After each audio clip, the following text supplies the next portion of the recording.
Support WrestleTalk! Give us a subscribe. Did Bayley turn heel on Sasha Banks? I'm Ollie Davis, this is Luke Owen. Welcome to the WrestleRamble review of last night's Raw, where one of the biggest talking points is Bayley attacking Sasha Banks after their six-woman tag together. They were on the same team, and Banks gets pinned with a roll-up, and not even a second, not even a little bit of nasty word exchange between them. Bayley just went straight for her and beat her up, which makes sense, leading on from last week's confrontations between the two, where Bayley cruelly threw a plastic water bottle at the car Sasha Banks was driving off in, but doesn't so much make as much sense when they wrestled a match together after. So, after months and months and months of this being one of the worst storylines in WWE, where sometimes they're friends, sometimes they're enemies, it never quite clicked, it just went on and on and on, and everyone lost interest, we said it was the worst feud of the year. Beyond Lashley and Zayn, just because it's been going on for so long with no payoff. However, when they finally clashed last night, the San Diego crowd went absolutely crazy for them, and it felt like a big-time angle, and Bayley feels like she's got some momentum. Well, that's only because it's her hometown. San Jose is her hometown. San Jose, California. Where were they? San Diego. I thought they were in San Jose. I thought that's why they were going so big for her. Mate, I think they were just excited to see this finally pay off. Because she was getting the biggest babyface reaction. Like, people were so into her beating up Sasha Banks. Even though the commentators were not. The commentators were very much playing this up. This was a heel move for them to do, and this was like Bayley's gone too far. Almost doing the calm, the solemn voice where you're like, I can't believe she's doing this. I can't believe what we're seeing. Bayley's lost it, guys. This is one of the worst beatdowns I've ever seen on this show in the history of Monday Night Raw. She's thrown her into the steel steps. I cannot think of anything that's worse ever. And I think the barricade. Oh, jeez. So they did all of this. All the while, the crowd are chanting, yes, and Bayley, Bayley. Which was it was this really weird juxtaposition. But it was a show-long storyline, because at the start, Alicia Fox is back. So Alicia Fox was backstage, and Bayley... forgot about that. And Bayley was standing next to her. And Kurt Angle comes up, and he says, I've got it here. Just says that Bayley and Sasha Banks are teaming up with Ember Moon tonight to take on the Riot Squad. And then later on you saw... Why? Let's stop there first. Let's unpack this. By the way, I enjoyed the show overall. I thought it was a good episode of Raw. It's interesting. I thought it was a particularly mediocre, well, not mediocre, but a very bland show. Okay. But yeah. Well, we'll get to that in the larger review. I got a message from someone today who claimed that it was the worst Raw of the year. I do not agree with. It was far from the worst of the year. There are many worse episodes. Don't underestimate how bad Raw's been this year. And, so Kurt comes in and he's like, you and Banks have got to team together with Ember Moon to finally settle this once and for all with the Riot Squad. And I'm just thinking, why do they have to do that? Why do they have to fight for the infinite time? Why do they have to team together? Well, I was going to say, why is that the logical next step in this feud progression, Kurt? I was going to say, you just said at the start of this, you were just like, they finally collided. And I was like, haven't we had the finally collided sequence of these two multiple times now? They've had beatdowns in the ring with each other. This felt like the most final. But, we'll get to why it might not be in a bit. But so Kurt Angle had a bad night. Not just from his performance, but I thought character-wise, he's Raw general manager. He had my favourite line of the show, though. We'll get to it, but when he meets with Bayley the second time backstage, he had I laughed out loud the verbiage at him. Yes, at him. Unfortunately, you're making us. And it was not his fault. It was the words that he was given. Yeah. Oh, was it? You think it's a better line than my best friend and training partner, Ronda Rousey? Oh, I'm Natalya. This was so much better than that. Well, in the sense of it, I thought it was worse than that one, and that one was very bad. So, really, why is this match against the Riot Squad happening? I don't know why it had to. Why Kurt was so serious and it was such a pressing encounter. Because Bayley still has not beaten the Riot Squad. She has lost to them every single time they've been in the ring together. And is that true? Did they beat them? Did they beat them last I haven't week? paid attention, but I wouldn't be so adamant to declare that because this has been going on for about 3 years. It's true. I'd be surprised if there wasn't one victory. Do you remember there were people who were like, they're going to be a WrestleMania match? Bayley and Banks is going to be one of the big WrestleMania matches. And here we are, 2 months after WrestleMania, and it still hasn't really started. Yeah. We're 6 months into this storyline now. So they have the match later on where they're forced to team together, and they're with Ember Moon, and Ember Moon's kind of brought them together. Moon is so good. Oh, she's amazing. It's a shame she's not in a storyline, really. She's incredible. Like, as soon as she came out, I'm like, A, you feel like a star. And B, when she's in the ring, I'm just like, God, you're just an incredible performer. She's such a good wrestler. She just outshines everyone else in the ring. I think she's got the best dive out the ring. Oh, yeah. In the company. I would be inclined to agree with you. She just throws herself. It's like a bullet. It's like the meteorite that killed the dinosaurs. It's that fast. Luke read a book recently. He hasn't shut up about dinosaurs. I haven't read a book. I read an excerpt from a book. Not even a full book, folks. This is me eating some humble pie. Yum, yum, yum, yum, yum. Because Ember Moon's, I'm into Ember Moon. I said I wasn't really into her before. But Banks and Bayley, they worked together for what was a fun match against the Riot Squad. And yeah, as I said, as soon as the bell rang, Bayley went straight for Banks. And it did feel like a heelish thing. And like you said, the commentators were playing up. But there is a justification there for Bayley just being wound up over all these months. And this is the final blow-off. It's just a shame that Banks didn't do anything to deserve it. This is still very much a grey area. No one has turned heel on each other. They're both still like baby faces with, I guess, legitimate, if asinine reasons to be annoyed. Didn't Banks attack her backstage last week? But they were like talking, and she threw the first punch. Right. I wouldn't say that was like a blindsided attack. No, it wasn't. And we'd never have had that. Like, I guess the closest was in the Elimination Chamber, but they were in a match against each other. God, when Banks made the stupidest decision she's ever made ever.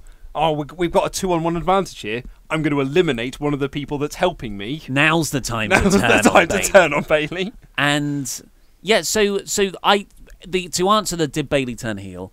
No. I think they just came to blows at the later stage. Hopefully, like in a perfect world, this would now lead into a storyline where Banks slowly becomes more heelish and Bayley becomes more babyface, and you get that really great NXT rivalry that they had.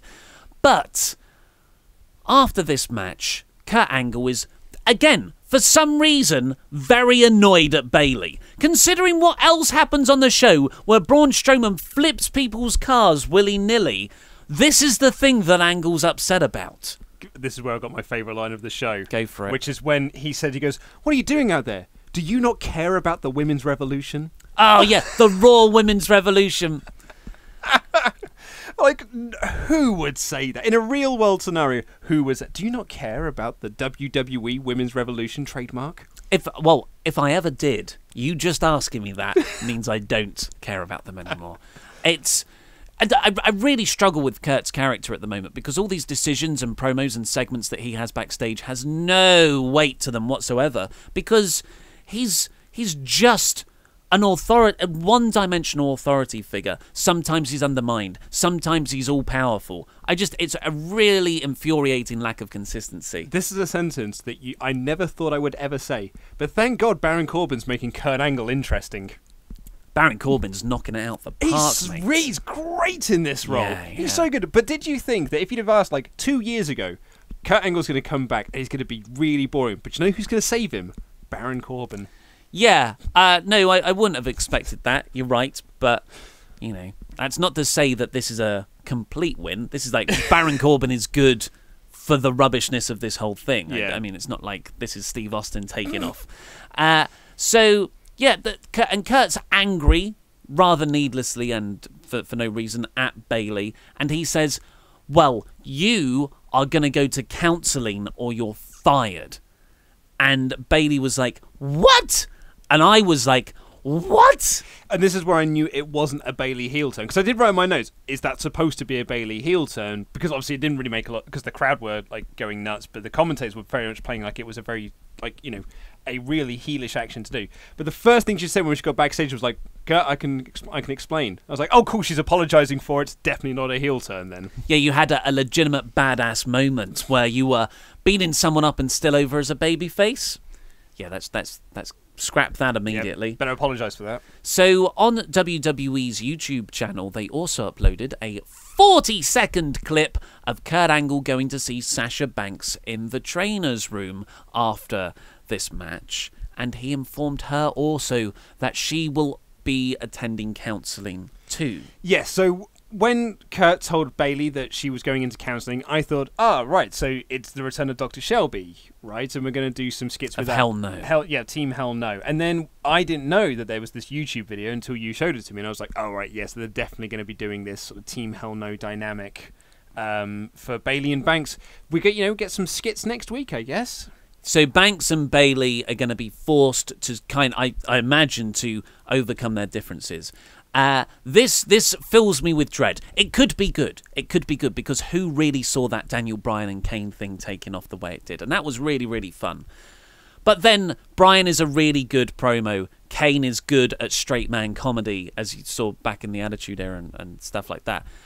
Nothing that Bayley and Banks have ever done has me confident that they can pull off this comedic odd couple tag team. Yeah.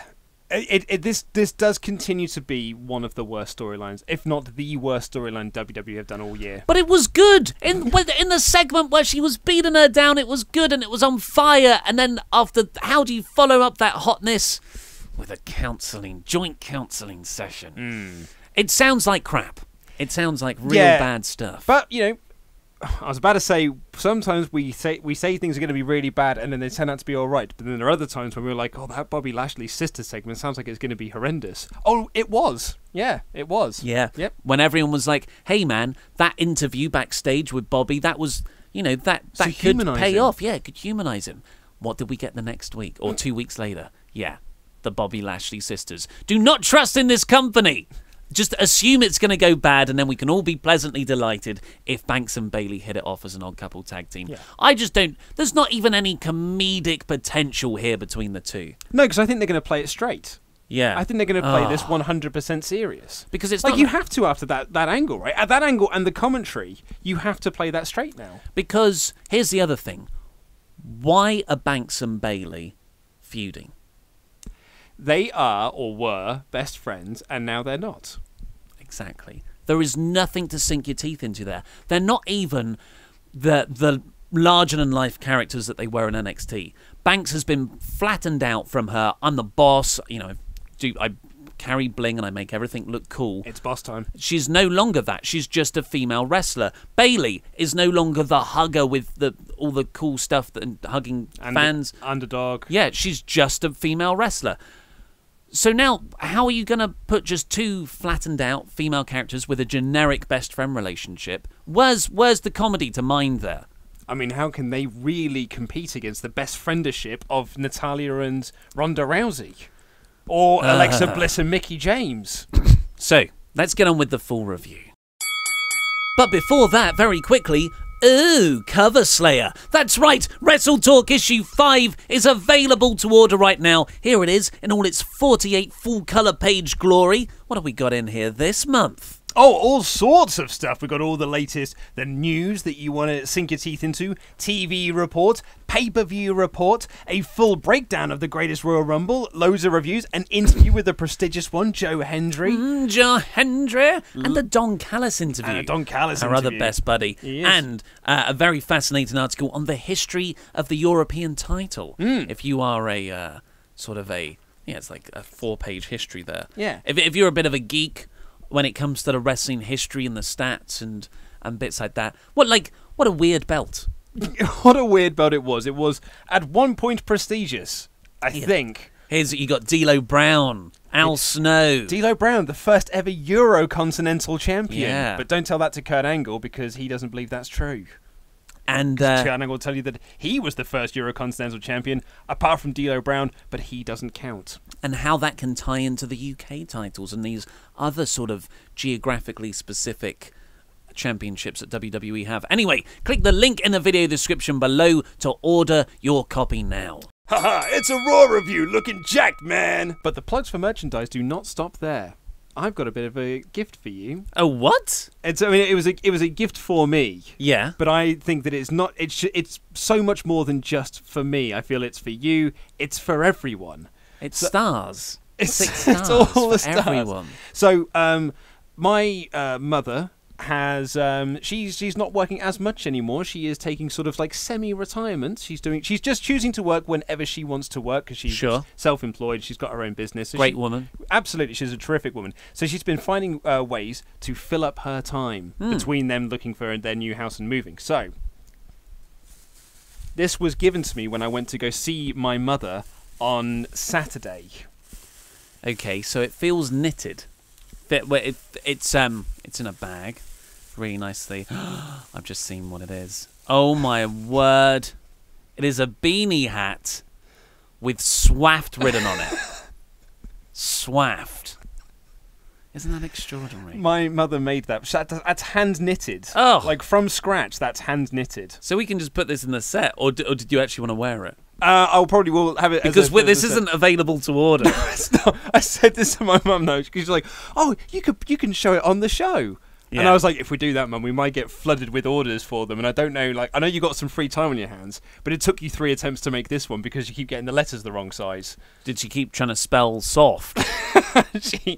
Wow. The letters were Isn't that great? The letters were too big, and then I think she might have done them too small. So that was third attempt number 3 to get it right. Third time lucky. Absolutely. That's great. Yeah, that's really cool. So bless my mother. We're the only ones left standing. Screw you, Soft. You're both released now. It's all about the SWAF Nation. Yeah. So the Raw review. Raw kicked off with a nice little graphic to Big Van Vader, who of course sadly passed the previous week, and then Kurt Angle came out with Baron Corbin. He was already in the ring with Baron, so we didn't actually get to see the floppy wrists this week. But this was quite a nice little touch here because JoJo introduced Raw General Manager Kurt Angle, then Baron Corbin just like slides out the ropes and he's like, "Oi, introduce me now." And then she went, "And Baron Corbin," and he was like, "No, introduce me properly." And like gave her the whole spiel that she needed to say, and she repeated it word for word. I thought it was a nice little touch. Yeah, it was like Stephanie McMahon's personal enforcer, Raw Constable Baron Corbin. Yeah,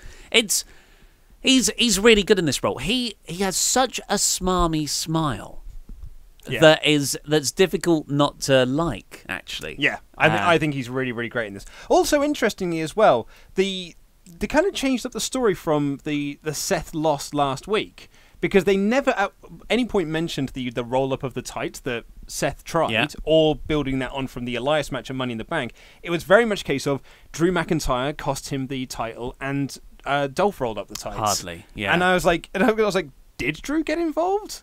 Did Drew cost him the title? He got up on the apron, didn't he? I think at one point. It's frustrating because I really like it when parts of a match are used to build up bits of the story and you play with that in consequent matches.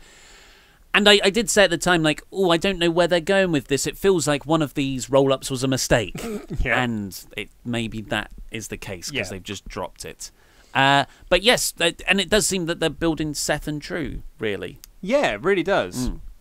That's where all the big stare-downs were. So Kurt does his usual recap of the previous week, and he's just about to start talking about the undefined number of participants match. I'm pretty sure you said it was 5. I don't know where I got 5 from. And it was because last year's was... Such an idiot. Why did you think it was 5? Extreme Rules last year. Do you even watch these shows? No, I just make it up. Such an idiot. Yeah, I just read Reddit and make my opinions based on that. So yeah, it's a multi-man match. Well, it was. It was a multi-man match. So Kurt Angle's just about to explain it when Roman Reigns comes down and the commentators are calling him the uncrowned Universal Champion. Because he beat Brock at Greatest Royal Rumble. On a technicality. Yeah, you know what's difficult here is because there's been so many uncrowned champions in WWE, as in baby faces who have lost because the heel has cheated. And they've never really, like the commentators have never been so on their side, and like even 2 months out, still calling him the uncrowned for like what is, like you say, quite a specific technicality. Just a technicality. It's like if you won it that way, you'd be like, God, what a hard-earned victory it was. It's like, no, but you won on a technicality. Yeah. So it's. Yeah, it was pretty close. It's not like a definitive win. It was just whose feet marginally touched the floor first. You didn't spear him, and the referee missed the count. Yeah. You just fell out of the ring at the same time. This is all heel stuff. But now the promotion and the announcers are being heels for getting behind a whiny, complaining heel Roman Reigns. I've got to be honest. I feel like WWE are going out of their way to make Roman Reigns unlikable. Like, because this show in particular, and in the resulting match that they have, they go out of their way to make him look like a complete dick. Like a really unlikable. Like I use the T word that Americans say incorrectly because that's just what he is at the moment. A twat. A twat, as the Americans might say incorrectly. But he stood tall at the end. Really, just like Austin. I know, you're right. You're absolutely right. But like this, so I was like, man, they really are trying to make me not like this man. Seth and Dolph had a really good match. Now end on this image of Roman. It's classic, like just making the association. Yeah. So Bobby Lashley comes out after Roman Reigns says a few words, and I thought they actually had a really good exchange, kind of a worked shoot promo exchange. Reigns called Bobby out for leaving a decade ago after main eventing WrestleMania. Well, yeah, he was in a main event, big quotation marks. Featured match is what it really is. But here's the thing as well, and again, this is why I felt that Roman was unlikable. He was like, you left WWE to go to MMA, and you didn't make an impact there. I was like, mate, you had a 15-2 win-loss record. Like, he had a really good MMA run, really. But to my knowledge, he never held any titles. Any titles. He still won 15 matches out of 17. Yeah, but boxing and MMA, you can book that, so it's... You can always still, go again. Yeah. I mean, this is WWE. It's not a real world. You can inflate those numbers to make it sound even more impressive than it really was. But he's not like a big name, and he was in Bellator rather than UFC. He wasn't Brock Lesnar. But it's still like, if he'd have gone to MMA and lost 17 matches, then yeah, you'd say, well, you did try MMA, but that didn't. Like, if it was CM Punk, you'd be like, oh man, that didn't work out for you at all, did it? But Bobby Lashley sort of proved that he is very good. That one didn't get to me as much as it did you. But I'm not going to take that away from you. Well, my favourite line was when Lashley just said, hey, it's been pretty much proven that you cannot beat Brock Lesnar. And I was like, yeah, that's quite true. Yeah, like that. Maybe that's the reason Brock isn't coming back, because he has to face you every time and he's sick of it. And I was like, I'm sick of it too. There was quite an off-putting line, which was, tiny, but really, I don't like it when they do this stuff. Bobby Lashley, I nearly wanted to call him rude again. Where was he this week? Said that I've got the legit tools to beat Brock. And the extension of that argument is, I'm an actual fighter, you're a make-believe fighter, so I can actually beat a guy in a make-believe fight. Yes. Like, it's a cool line, but then when you unpack it, you're like, oh, you're just telling me that wrestling's fake. And that's fine. I know wrestling is predetermined, but I would prefer that not to be on the show while I'm watching it. Well, the actors within Game of Thrones know that what they're doing is not real, but no one is saying, oh, Peter Dinklage, could you go over there and grab me that bottle of water? This is not a metaphysical, self-reflexive genre experiment. It is weekly wrestling television, and I wish it would stick to that. But Roman had a pretty neat line where he was like, you main event in WrestleMania. I've done 4 in a row. Again, making himself feel really unlikable. Yeah. And then this is when Kurt says, whoa. By the way, that 5-man match that I said was going to happen in Extreme Rules last week to crown the #1 contender to go on to face Brock Lesnar, there's a snag. That's the exact word he used. There's a snag in Brock Lesnar's contract. So yeah, that ain't happening anymore. Yeah, and apparently Big Daddy Melt said something on this. Big D said that this Friday is the last day Brock can re-enter USADA's testing pool, because of course he was banned from competing in MMA by USADA for a drug test failure the last time he was in, and he's got 7 months to serve, he's got time left to serve on that ban. If Brock wants to return to UFC to fight the heavyweight champion, which is either going to be Daniel Cormier or Stipe Miocic or whoever, at the New Year's Eve show, which is apparently the plan, and a lot of people are now talking about it as if it's definite in UFC, like Daniel Cormier apparently mentioned, yeah, Brock's coming in. So Brock has to re-enter by Friday. And he said, Meltzer said, it's interesting that for your pay-per-view top matches, those are decided in advance by about a month. You know, you would at least by then. We're 2 weeks out now from Extreme Rules. Undercard matches, the Raw Tag Title match, they'll just throw that together the week before most likely. But this is for the one that decides who's facing Brock Lesnar at SummerSlam, your second, third biggest show of the year. You really should have that down by now. So it seems that was the plan, and something has changed. Brock's in negotiation period right now because he's only got one match remaining on his WWE contract. Oh, really? Well, yeah, and it's SummerSlam, according to Meltzer, because, you know, there's multi. I was going to say, yeah, there was lots of wording after WrestleMania about how long the contract was. So, yes, it is, to me, that looks like Lesnar has gone, nah.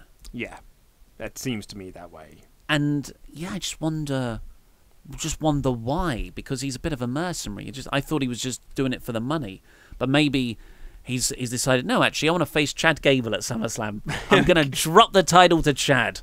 Hey, man, I'd prefer it. Yeah. So, yes, Where's he been? I don't know, with Rude and Mike Kanellis, all hanging out in the tour bus. So Lashley and Roman kind of have a face-to-face, and that's when they, excuse me, sort of put together that might be a match at Extreme Rules. Kurt Angle said he would, quote, take under advisement.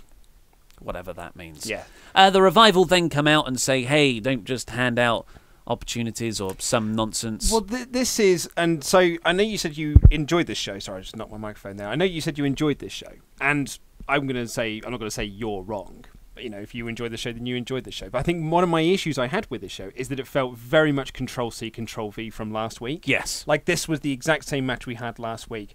And there's so many moments that we'll go through in this night where I was like, well, that's just what we did last week, but we're just doing the same thing, but we're just doing a different tweak to it. Yes. And I totally agree with you. I just thought that the high points, you know, particularly the main event, the Strowman KO stuff, and the Bayley stuff, were enough to make me enjoy it as a whole. You know, I always say I just want 3 really good moments, and those tick the box. So I thought it was beyond above average. But yeah, you are right. It was. But what I liked, it would have been better if it was a different tag team to the Revival, and Kurt was like, well, you know, maybe work together to defeat the Riot Squad first, and they can compete against them. The Riot Squad? Yeah. You sure? Well, yeah, Kurt's really into people taking on the Riot Squad at the moment, who, if you're feuding... I see what you're saying. Go against the Riot Squad. Absolutely. Not my best joke. Obviously. Only because I took it as a serious suggestion. No. But so they tweaked the finish enough where I thought this was quite interesting. Last week, Lashley blind tagged himself in, got the spear on the Revival for the win. This week, Roman Reigns hot tagged himself in, and then kind of out of the confusion got rolled up and pinned. Yes. So it's so this doesn't do anything for the Revival. No. Like, so it's the comments are going like, oh man, this is the biggest win of the Revival's career. And I'm like, I mean, yeah, it is the biggest win, but it doesn't do anything for them. Like, and if anything, then it hurts Roman Reigns, because Reigns, he distracted himself because he blind tagged himself in, again looking like a dick. He blind tagged himself in, went to do his ooh-wah. Bobby Lashley went to tag himself, and he was like, what are you doing? Don't touch us. And then in that confusion, got pinned. And I'm like, well, now you look like an idiot. You're not and it doesn't make the Revival look any better. And it, like, nothing about it worked. And then Lashley just gets in the ring and just points at him and just being like, you're an idiot. And Roman's there going like, meh, I guess I am. Yeah. I haven't got anything to add to that. It's all right. It was not the most effective use of all these people. No. But, however, Lashley was getting genuinely cheered. Well, there is that. Yeah. You know? So and that is a big step up from where we were last month. A month ago, when he would get those hot tags, the crowd would go dead. and even for those delayed suplexes, which are impressive. I don't know why some people are like, oh, it's just a suplex. He's holding a guy up there with one hand. Yeah. I popped for it at least. And here, he got the hot tag, and the crowd actually were really, really into it. After that, we got Woken Matt Hardy taking on Curtis Axel, which again had Control-C, Control-V on the promo war. Yes, it's one of those things where like, oh, that was funny last week. Let's do the same thing again this week, where you had the B team doing the Woken, what are they called? The Deleter of Worlds. The Deleter of Worlds shtick up on the Titantron with almost the same jokes. And, and then they had a match, which I think went 30 seconds? Yeah, it was a weird match. It was about one move long, and Matt Hardy tried to do a superplex off the second rope, but bringing him up, Curtis Axel fell on top of him. It looked like a crossbody, 1, 2, 3 for the win. And then the B team celebrate like it's an actual big victory. Yeah, and it was a really weird finish. And then the Deleter World stood there and applauded them for winning. I was like, it's not the most effective build to a tag team match. No, and this is your tag title, this is your main feud in the tag division. Yeah. And it feels like all the better tag teams are elsewhere. Like that there is nothing about this that says care about me. Is there? No, I mean, I've written here, this was S. Yeah, it wasn't very good.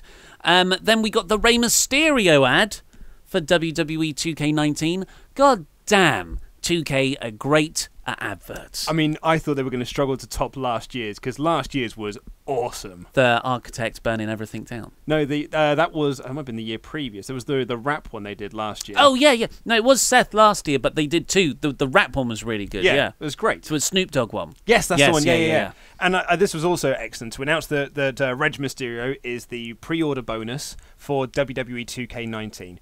Not much of a current day gamer, so I don't really know what pre-order bonus means. I think it's just if you pre-order, like you have to pre-order the game in order to get him, which is ridiculous. Well, yeah, but then they do like season passes and deluxe editions and stuff, and DLC and all that, loot boxes and other sort of nonsense. To be honest, I get most of my knowledge of what the current state of video games is from the Jimquisition.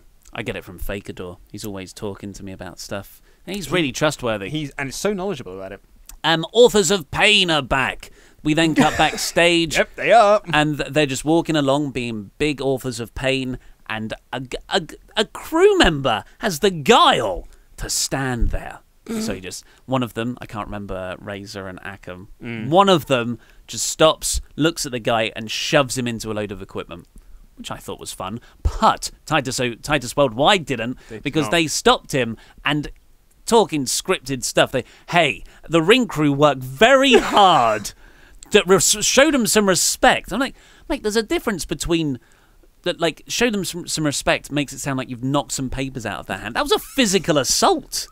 And also, you could tell that WWE realised that they've done a terrible job with booking the Authors of Pain since coming up, because they had to do a video package to be like, just to remind you, these guys are really, really brutally bad. Like they're really like brutal in the ring. I know you haven't seen them for 8 weeks, but this is what they can do. Yeah. So they debuted the night after WrestleMania, dumping Paul Ellering, yeah, and then they had a match the week after, and then that was it. It's been on main event since. Not the good main events. No. The jobber main events or the undercard main events. So this was obviously setting something up between Titus Worldwide and Authors of Pain for later on in the show, which, what a hot feud that is. Do you know what? I've got my notes here. You know how we said SmackDown could have done something more interesting with Sanity? This is the Shield that was the Shield compared to AOP. Yes. Because at the end of this, so AOP squashed some jobbers, and then Titus Worldwide came out, and the Authors of Pain bail. And I'm like, what? You're like unstoppable monsters. Why are you running away from Titus Worldwide? That's exactly what I wrote in my review. Yeah. What a load of crap. What are you on about?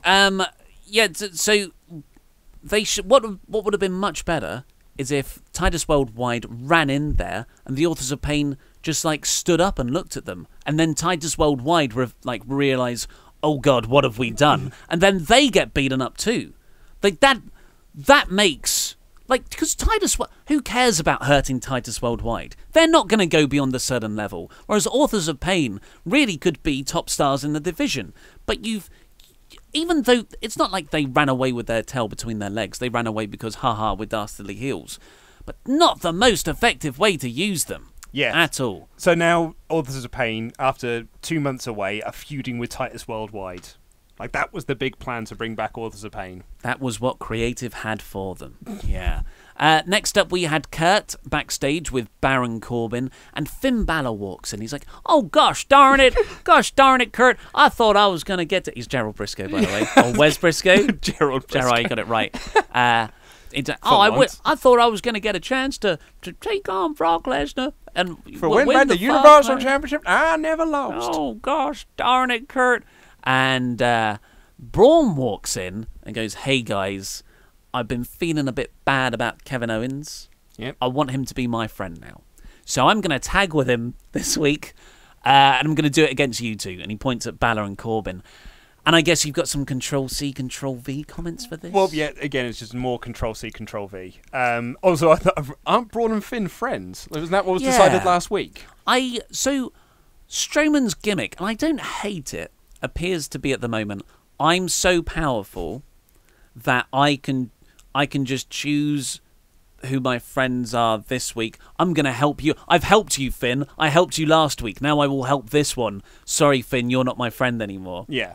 But I will say, although it was Control-C, Control-V, it did lead to my favourite thing on the show. Yeah, it was pretty fun. It was really fun. Alexa Bliss and Mickie James again, who's heel. Mickey's back with her. Walked out next to gloat in front of the live crowd about Ronda Rousey being suspended for 30 days. They did a video package of recap and all that. And the crowd was super into Ronda. They were chanting, "We want Ronda." Yeah. Which is great to hear. Like, she's genuinely over. She really is, and she got some really good reactions. Then Alexa and Mickie cut quite a lengthy promo, about how Ronda doesn't know the rules of WWE, and Mickie said it was one of the greatest Money in the Bank cash-ins of all time. It's fine when Mickie says it. It's not fine when Michael Cole says it. She's a heel. She's allowed to say that. And then they make fun of Nia Jax being in a hospital, not being able to have, like, because her arm's in her, she's still selling the arm from Money in the Bank. She might not be ready for Extreme Rules. And we are back to like 100% Alexa versus the bully Nia Jax. We're just repeating what we did at WrestleMania. And yeah, she said the line where she was like, "This isn't Hollywood. This isn't a film. This is reality." And I thought, tell that to Vince. Yeah, so she's taught, like, because Ronda's done a few films. I guess so, yeah. But she's also made her name in MMA. I think it's really dangerous for wrestling to call out MMA stars for not being legit. It's making my head hurt. But what I will say as a positive to this is that eventually they started drawing some really good heat out of this. I thought they drew some really, really strong heat out of this. Perhaps it was because the promo went too long and the crowd just turned against it. But by the end of this promo, the crowd were really booing Alexa and Mickie. And more importantly, cheering for Ronda. Yes. Bliss is a great promo. Mickie James is also a great promo. She deserves a lot more. A great double act they are. Yeah. Just decide if they're together or not. And then Natalya comes out and she says, "I've not come..." Oh, yeah. In however many days, 23 days or whatever it is, Ronda Rousey, her friend and training partner, Ronda Rousey. Yeah. Exact verbiage. So bad. It was so bad. I tell you what, so she was like, "So we're going to have a match. Natalya and Alexa, they're going to have a match." And she was like, "But I haven't come alone." And I'm such an idiot. I did not see it coming as Nia Jax. You thought it was Ronda? No, I didn't even think it was Ronda. I was like, well, it can't be Ronda. Alicia Fox I was like, maybe it's Alicia Fox. She's just returned. Oh, maybe my God. And then when Nia's music, I was like, oh, no, of course it's Nia Jax, yeah. What a downbeat Alicia Fox would have been. I forgot that they've got a pay-per-view match. So, yeah, it was hilariously, I didn't see that coming because I'm an idiot. Yeah, Nia comes out and she had a big old grin on her face. Because they're best friends. Remember, she's just as much a friend with Natalya as Ronda Rousey is. But, it's not just Natalya. It's if Nia Jax walked out really, really angry like Ronda did the previous week because Bliss stole her title. It was legal, I guess, but you got definite reason to be annoyed there. Yeah. And because it's Bliss, the person you had a big old feud with just a couple of months ago.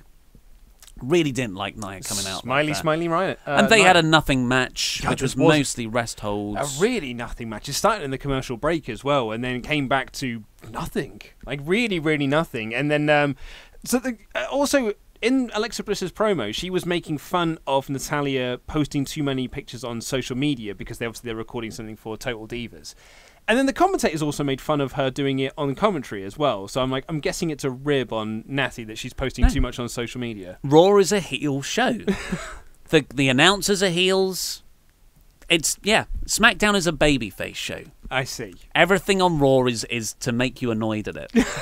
Okay. To get heat. Yeah, to get heat, I guess. And then, so Mickey tried to trip Natalya and sort of succeeded, but sort of didn't. And then Nia tripped Alexa Bliss, and that allowed her to get the sharpshooter on, and she won. She tapped. Bliss tapped. Way to put over your champ. Yeah, and it really doesn't make you excited for Bliss taking on Nia or Bliss taking on Rousey, because she's tapped here. It's not really that threatening. And also the rumor is, although I can't remember where this came from, it might have been Cage Side Seats that said that Ronda Rousey will be involved in the Extreme Rules match somehow, but I don't think that's going to work out timing wise. Oh no, we've got 2 weeks, haven't we? Yeah, but there's 23 days. The suspension will end after that. Yeah, to my workings, I think. The remarkable thing about this segment for me was I really wanted Ronda to return. I genuinely wanted Ronda to come out. Yep. And then at the end of it, I was a bit like, I wish Ronda came out. And then I thought, no, Ollie, what are you doing? This is long-term booking. This is good stuff, because when she does come back, it's going to mean a lot more. So I just thought, they're telling all the Ronda stuff incredibly well, to the effect where it's even working me. And even me, and but it's just the other stuff, and the Natalya bits are awful. Yeah, but I've been enjoying Ronda Rousey on social media as well. She's been doing the countdown gimmick that we talked about last week. Mm-hmm. She's good. Then we got the Seth Rollins promo saying he's going to beat Dolph Ziggler tonight, and Drew McIntyre will have a front row seat. Then we got so this was before the Riot Squad Bayley, Sasha Banks, Ember Moon match, which we've already talked about, but we haven't talked about this. Jinder Mahal and Sunil Singh are having a photo shoot backstage, and the Riot Squad walk in, and Ruby's like, hey, can I take a picture? I'm going to take a picture. Smile for the camera, Jinder. Takes a picture, throws the camera on the floor. And then Jinder looks angry for a second, and then goes, no, peace, and does it. Well, I've got a Vulcan sign there. It's probably like a hand gesture I'm not familiar with. And then the Riot Squad walk off a bit like, oh, okay, so Jinder's just preaching love now. He was WWE champion this time last year. Winds of change and then some. My only note I had from this is that the cameraman did not seem too bothered that his camera had just been smashed on the floor. I was like, mate, that's your property. That's your job. Yeah, I watched it back. He's not the best actor, but he tries his best. Because when Ruby's taking the picture, he's like, oh, this is nice. But then when the camera goes down, he goes, okay, now I've got to go to the other end of the register. And he's just looking at the camera on the floor. Like that. So... Yeah, not very good. Or just a bit weird. Yeah. Not that it's not good, it was just confusing. They're both heels. It's not like a heel team are trashing on a babyface team. Jinder's just confusing now. What happened to the whole... I mean, I'm glad it's not, but that Roman-Jinder feud was apparently meant to continue for multiple pay-per-view cycles. Really? Yeah, it was being advertised up until August. Man. Well, I'm glad it isn't. Yeah, I'll be honest. I don't know what's going on there. Then we got No Way Jose taking on, was meant to take on Mojo Rawley. Yes. Where are we? So No Way Jose and his sex party came out. And then they had a recap of the Bayley segment and cut back to the commentators. I thought I'd missed the match. Because I was only. I was like, oh, did I miss something? It's like, did I record? Did I fast forward? And then I was like, they cut back and No Way Jose's still in the ring. They just start playing his music again. There was a really weird way to kind of phrase that, to set the show up. And then Mojo comes out and he's cutting a promo. It's like, why did you ask for another Control-C, Control-V moment from last week? It's like, why are you asking for a rematch from last week? I beat you. And look at the dicks you've got around ringside here. These are all losers. And then starts picking on this guy called Todd, who's dressed up as a burger. Crowd was so much more into Todd than they were anyone else in this segment. And then he just starts making fun of it. It's like, no, I'm not going to have a rematch. No Way Jose gets out of the ring. Mojo sucker punched him and walks away. It's like, well, point proven, Mojo. No Way Jose is a loser. Yeah. I thought Mojo had a great promo. So good. He's great. I thought Todd had a great promo. He only had one line, but I thought he delivered it pitch perfect. Yep. And his just the way he carried himself, I thought Todd versus Mojo. I want to see that match. Yeah. Got no interest in No Way Jose. What irks me a little bit is that just a few segments before, Mojo Rawley and Becky Lynch had a really nice video package with all the Special Olympics athletes. And at the time I thought, Mojo's meant to be a heel, but, you know, who cares? But then he comes out and he's in full meme mode. I just thought, come on, guys, think about how the whole show's gonna look. Think about how your most passionate viewers are going to absorb your product, and don't insult them by doing stuff like this. I mean, I remember when the Dudley Boys joined WWE. It's on one of the documentaries that they did. I think it was like they did a DVD release of it or something. It was on the network, and they were talking about when they came in from ECW. One of the first things they said to Vince was just like, by the way, we're like an old school heel tag team. Like, we do not take photos with fans. We do not sign anything because we're heels. We're not meant to suppose fans. And Vince was like, you'll take photos and you will sign stuff. And it's like, cool. So because in WWE, everyone is just, even if you're a heel or a face, you have to be respectful to the fans, because without them, there is no show. And I don't disagree with that mentality. It's just like, don't put it on your main flagship television show. At least have some consistency there. Yeah. But really infuriating. Kurt and Bayley segment next. We've talked about that. And then we got the Braun Strowman and Kevin Owens versus Finn Balor and not Bobby Lashley, as I've written. Baron Corbin. And Baron Corbin.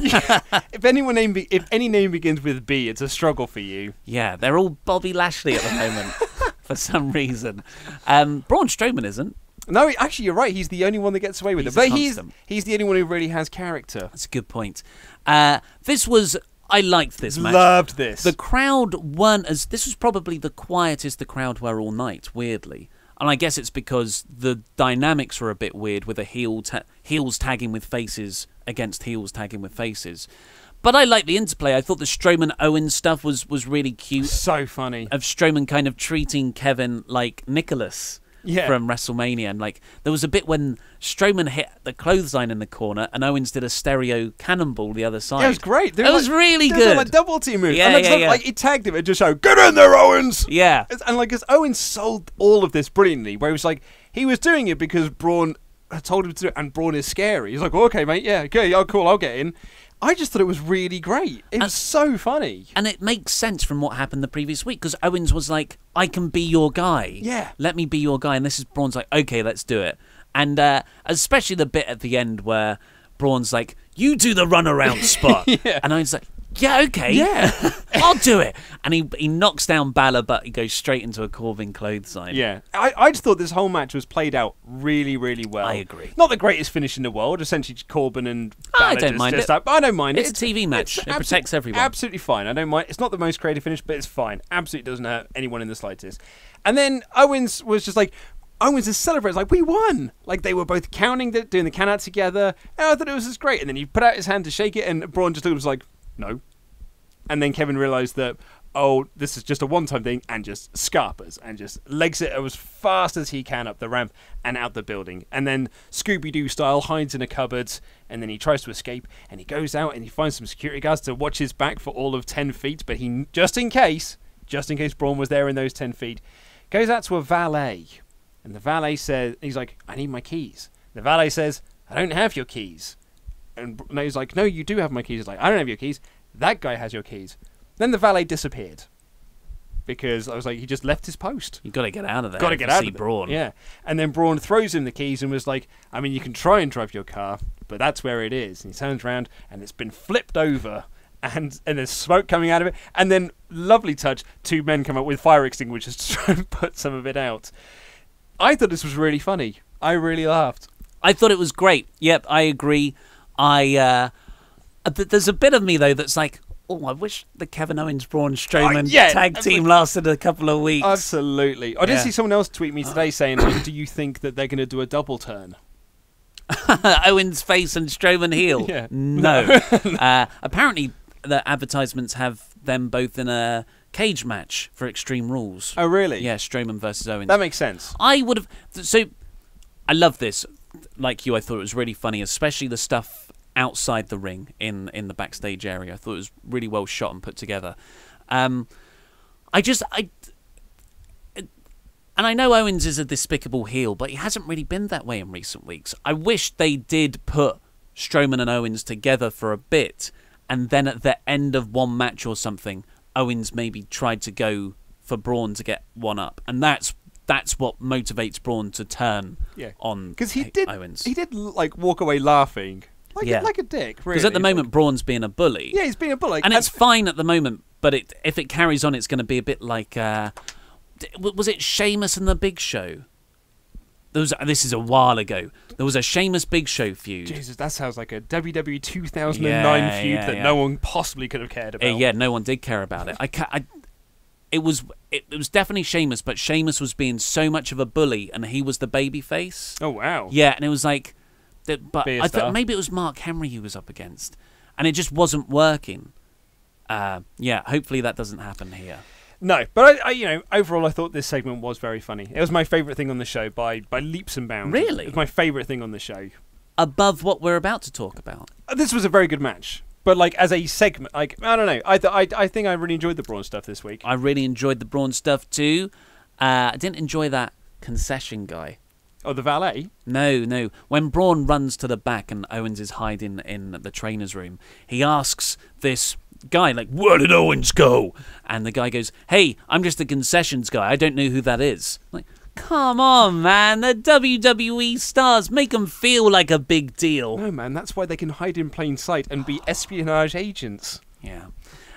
But the main event was, in my opinion, very, very, very, very, very, very good. It was excellent. It was the Seth Rollins versus Dolph Ziggler rematch from the previous week. This was Seth Rollins' IC title second chance, and at the end of we had the ring entrances and everything, and JoJo does the introductions and the bell rings, and I looked at how long was left on the episode, and I was like, it's 25 minutes left. Yeah, they went a long time, and it did not feel like they went a long time either. These two worked together. This was an excellent match, and that's 25 minutes of broadcast time, so they actually probably went 30. I think they went about 30 minutes when we would be getting ad breaks. I thought it was really good. You had that intimidating presence of Drew by ringside, who, even though he's standing on the floor, looks like he's standing on the second step. Yeah. Because he's so tall. And you can't teach that. Yeah. When Seth and Drew did have that stare down outside, like Dolph ran behind McIntyre, I was like, God, I really want to see that match. Yeah, absolutely. I think Rollins versus McIntyre would be awesome. Yeah, it'd be really great. There was a wonderful spot in this when, through sort of I don't want to say contrived means because that makes it sound awful, but it was contrived means, and they did this wicked DDT onto the apron. Dolph does his big delayed DDT. Looked really, really brutal, and Seth sold it so well, getting just back in at 9. It was really, really effective. I thought this match was terrific. Yeah, that was after Drew getting sent to the back. I thought it was a good match. But then when Drew was sent to the back by the referee, it went up a gear, and then they just traded near falls that spot. Yep. And it just felt like Seth might win it back. And everyone there was very excited. I was excited watching at home. Really, really good. Seth buckle bomb and super kick for a great near fall. Frog splash. Yeah, zigzag for a near fall. That was great. And then they did the superplex into the Falcon Arrow, and Drew runs down again, and he pulls out the referee. And what I really liked about this as well is that it puts over the superplex and Falcon Arrow, because at the moment that is just a spot that you do and everyone kicks out. Yeah. It's the John Cena springboard stunner. It's never it never got over as a move because it was always a 2 counts. No one ever bought into it as a finish. This is that you do these sorts of things here. That now looks like it could be a finish to a match because it would have won them the match. He never hit the curb stomp. Yeah. But then Drew runs in and he takes out the referee, and it's a DQ. But yeah, they went about 30 minutes. I thought it was a terrific, terrific match. And then they did this beatdown on it, and everyone was waiting for either Ambrose or Jason Jordan to make their return. But nope, it was the big dog Roman Reigns, and he came down, dun and gave this awesome spear to Dolph on the outside. Good Lord, it on the ramp, speared him out of his boots. And then they got in. They did a spot with Drew McIntyre, and Roman Reigns stood tall.